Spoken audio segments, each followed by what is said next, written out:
সর্বপ্রথম শাশুড়িকে জিজ্ঞেস করি, এসব কি শুনছি আম্মা? আমার শাশুড়ি বললে, কি শুনেছ? ফরহাদ নাকি দ্বিতীয় বিয়ে করবে। তা আমি কি জানি? মহিলার সোজা সাপটা জবাব। ননদ আমাদের বাড়িতে ছিল, মাছ থেকে সে উত্তর দিল, তোমার জামাই একটা না 10টা বিয়া করলে তাতে আমাদের কি?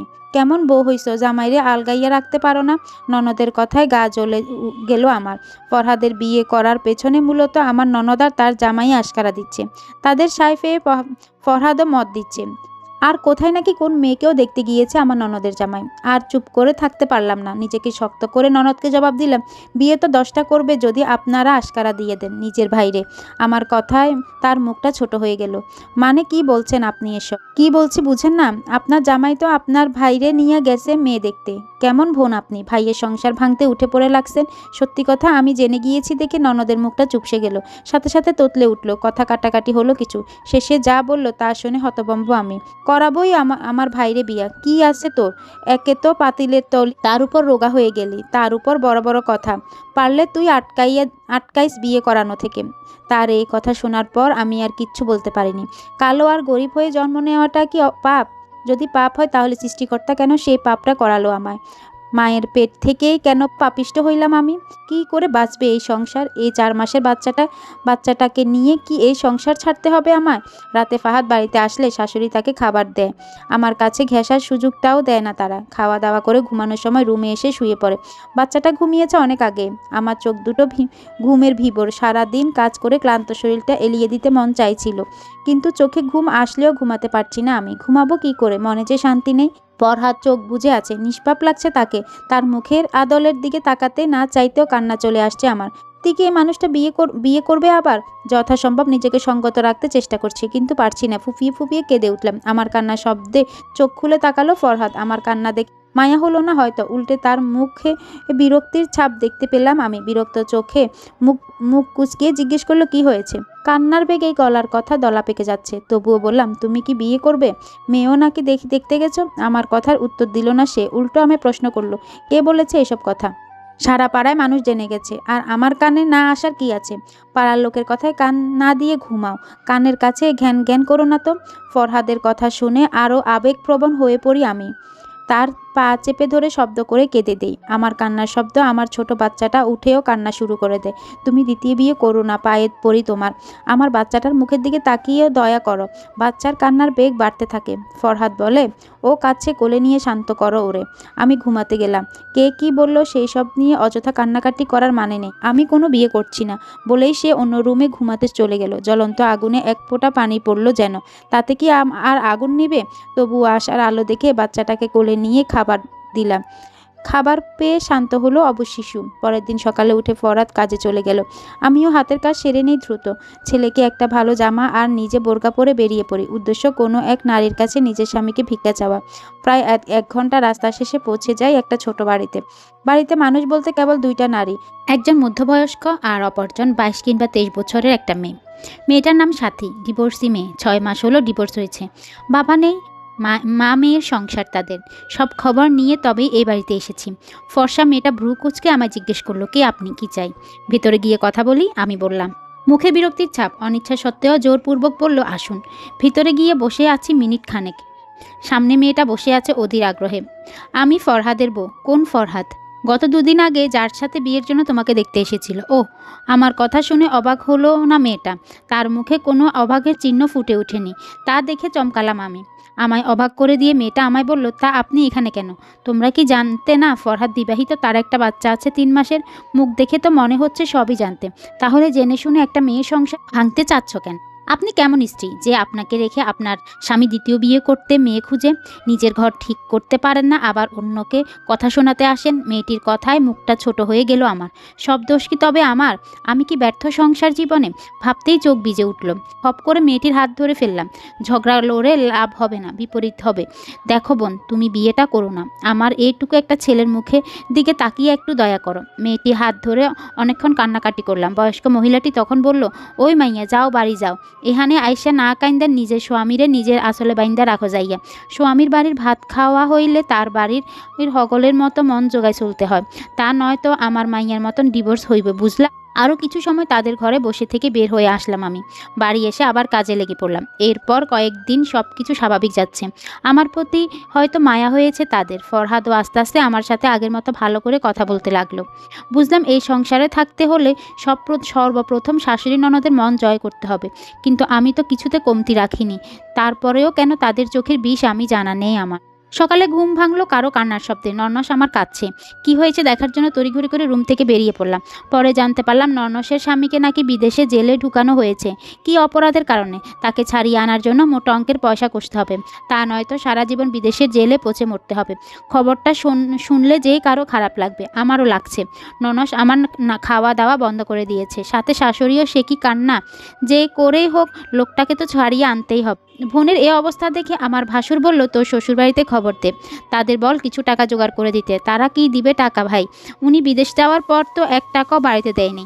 এখন কি তার বাড়ির লোকজন তার জন্য টাকা দিতে রাজি হবে? বলে তো দেখ রাজি হয় কিনা। কাঁদতে কাঁদতে তাই করলো আমার ননস। বিকেলে তার শ্বশুর শাশুড়ি ছুটে আসলো, দুইজনই বৃদ্ধা।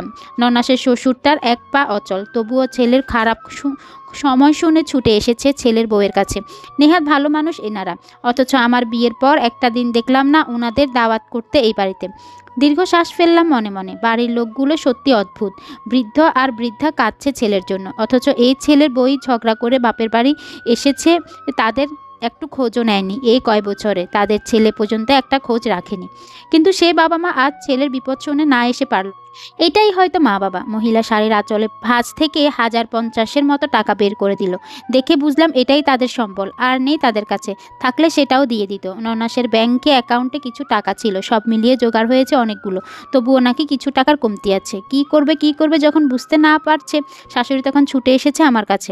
তোমার চেইনটা দাও তো বৌমা, বন্ধক দিয়ে টাকা এনে। সেদিন অবাক হলাম। ছেলের বউয়ের গলা থেকে চেইন খুলে মেয়ের জামাইকে টাকা পাঠানোর চিন্তা আদৌ কি কেউ করতে পারে আমার শাশুড়ি ছাড়া? তার মেয়ের গলায়ও তো চেইন আছে, তাহলে আমাকে কেন বলছে? আশ্চর্য তো।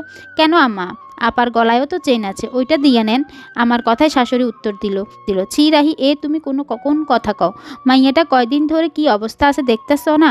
তার মাঝে যদি গলার চেইন খুলে নেই তখন তার মনে কেমন লাগবে? তার থেকে ভালো তুমি দাও তোমারটা, কয়দিন পর তো আবার টাকা ফেরত আইলে দিয়ে দিব। আমি গেলাম, তুমি নিয়ে আসো, ঠিক আছে? তারপর তিনি চলে গেলেন। ফরহাদও বলল, দিয়ে দাও, দেখছোই তো বাড়ির অবস্থা, হাতে টাকা নেই। থাকলে তো আর তোমার বলতাম না গয়না খুলে দেওয়ার জন্য। আমিও কথা বাড়ালাম না, কথা বাড়ালেই ঝগড়া হবে, আবার অশান্তি হবে। সংসার ঠিক রাখতে হলে এমন ছোট জিনিসের মন খারাপ করলে চলবে না। টাকা পাঠানোর সপ্তাহখানেক পর ননাসের জামাই দেশে ফিরল। লোকটা যথেষ্ট কৃতজ্ঞতা জানিয়েছে আমার উপর। ননাস চলে গেল তার শ্বশুরবাড়ি। শাশুড়ি খেয়ে সারাদিন এ বাড়ি ওই বাড়ি ঘুরে বেড়ায়, একা হাতে সব কাজ সামলায়, তবুও যেন শান্তি আছে। বছর যেতে না যেতে টিনের ঘরের পরিবর্তে একটা ইটের ঘর ধরেছে আমার স্বামী। 2 ভাসুর আগে থেকেই দালান ছিল, শুধু আমাদের ছিল না। ঘর করার মাঝখানে টাকার শর্ট পড়ে যায়। শাশুড়ি ও নন্নাসের কাছে টাকা ছিল, তবুও 1 টাকাও দেয়নি আমার স্বামীকে। বোনের বিপদে আমার গলা থেকে চেন খুলে দিয়েছিলাম টাকার জন্য, আজ তাদের কাছে টাকা থেকেও 1 টাকাও দিচ্ছে না। ফরহাদও সেদিন চুপ ছিল, তার মায়ের কাছে খুঁজছিল টাকা, তিনিও একটা টাকাও দেননি। আশ্চর্য হলাম, একজন মা কি করে এমন হতে পারে। কিন্তু ঘর করা শেষ হলে শাশুড়ি সর্বপ্রথম সেই ঘরে উঠে। তার কিছুদিন যেতেই ননদের স্বামী কল করলো এক রাতে। কল করে বলছে দ্রুত তাদের বাড়ি যাওয়ার জন্য। রাত করে আমি আমার শাশুড়ির সাথে 2 যা সহ তাদের বাড়ি যাই। ননদকে বাইরে একটা গাছের সাথে বেঁধে রাখা হয়েছে। মেয়ের অবস্থা দেখে শাশুড়ি কেঁদে উঠল। আমার মেয়ের এ হাল কি করছে? ওরে বেঁধে রাখছে কে? আপনার মেয়ে পাগল হয়ে গেছে, তাকে নিয়ে যান। ঘরের সব জিনিসপত্র ভাঙচুর করছে সে। মানে কি কইতাছেন? সে ঘরের সব জিনিসপত্র ভাঙচুর করছে। আমরা ননদের হাতে পায়ে বাঁধন খুলে দিলাম। তাকে জিজ্ঞেস করা হলো কেন এমন করছে। সে কাঁদতে কাঁদতে মাটিতে বসে পড়ল। আমায় রেখে এ আর একটা বিয়ে করছে আম্মা। কথাটা শুনে আঁতকে উঠলাম আমি। ননদের ছেলে এইবার ক্লাস 8-এ পড়ে, মেয়ে ক্লাস 5-এ। এত বড় ছেলে মেয়ে রেখে এই লোক আরেক বিয়ে করেছে। দীর্ঘশ্বাস ফেললাম। মনে মনে ভাবলাম, কিছুদিন আগে এই ননদ উঠে পড়ে লাগছিল আমার স্বামীরে বিয়ে করাতে, আর আজ কিনা তার বরে নিজে আরেকটা বিয়ে করলো। ভাবতেই হাসি পায়। আল্লাহ কখন কি করে তা বোঝা মুশকিল। ননদকে নিয়ে আসা হলো আমাদের সাথে। সামনে শুক্রবার সালিশ বসবে তার স্বামীর বাড়িতে। ননদ বেশ চুপচাপ হয়ে গিয়েছে, একা একা বিড়বিড় করে, মানুষ দেখলে গালাগালি করে। এইভাবে কেটেছে তার দিন। তাকে নিয়ে যাওয়া হলো শ্বশুর বাড়ি। সালিশ শুরু হলো, সবটা খুলে বলা হলো। ননদের জামাইয়ের এক কথা, আমার ইচ্ছা আমি বিয়ে করছি। আগের বউরে তো আমি কোনো জ্বালা যন্ত্রণা করছি না, তার ঘরেও সতীন আনি নাই, নতুন বউরে অন্য বাড়িতে রাখছি। এরপরেও যদি ওর সমস্যা হয় তাহলে আমার কি বলার আছে। আমার বাড়িতে থাকলে আমি তাকে খাওয়াবো, পড়াবো, কিন্তু ও থাকতে না চাইলে আমার তো কিছু করার নেই। সবশেষে সিদ্ধান্ত নেওয়া হলো ননদ সেই বাড়িতেই থাকবে। তার খাওয়া দাওয়া, ভরণ-পোষণ সব কোনো কিছুতে কমতি দিতে পারবে না তার স্বামী। সেই কথাই হলো। আমরা তাকে তার স্বামীর বাড়ি রেখে আসলাম। ৩ বছর পর শাশুড়ি আমার বিছানায় পড়া। একা, একা উঠতে বসতে পারে না। খাবারটাও নিজ হাতে খেতে পারে না। সারাক্ষণ কাঁদে ছোট মেয়ের জন্য। বাচ্চাদের মতো খেতে চায় না একদম। কত কিছু বলে, বলে খাওয়াতে হয়। "খেয়ে নেন আম্মা, খামু না আমি এই খাবার। মেয়েটা আমার কই জানি পচে মরে, আর আমি ইহানে বইসা বইসা খামু? খেয়ে নেন, আজ আপনার ছেলে আসলে বলবো ছুটি নিয়ে আপনাকে তার কাছে নিয়ে যেতে একদিন। সত্যি কইবা মা? দেও দেও, খাওন দাও। তুমি আসলেই ভালা গো। তোমার লগে কত অন্যায় করছি, মাফ করে দিও। আমার ভুলের কারণে আমার ছেলে মেয়ের এই দশা আজ।" বলেই তিনি আমার হাতটা ধরে কেঁদে দিলেন। বয়স্ক মহিলা, মা বলে ডাকি, মায়া হয় খুব। তার কান্না সহ্য করতে পারি না। খাবার খাইয়ে চলে গেলাম ঘর থেকে। এইভাবে কান্না করা তার প্রতিদিনকার রুটিন। শুনেছ? হুম বলো। আম্মা তো আর মানতেই চায়। সেই কবে থেকে বলছি ছোট আপার সাথে দেখা করতে নিয়ে যাবা, আর তো নিয়ে গেলা না। দেখি কাজ থেকে ছুটি নিতে পারি কি। এখান থেকে পাবনা যাওয়া আসা একদিনেরও বেশি সময় লাগবে, বলেই দীর্ঘশ্বাস ত্যাগ করলেন তিনি। স্বামী দ্বিতীয় বিয়ে করার পর থেকে পরিবর্তন লক্ষ্য করা যায় মেয়েটার মাঝে।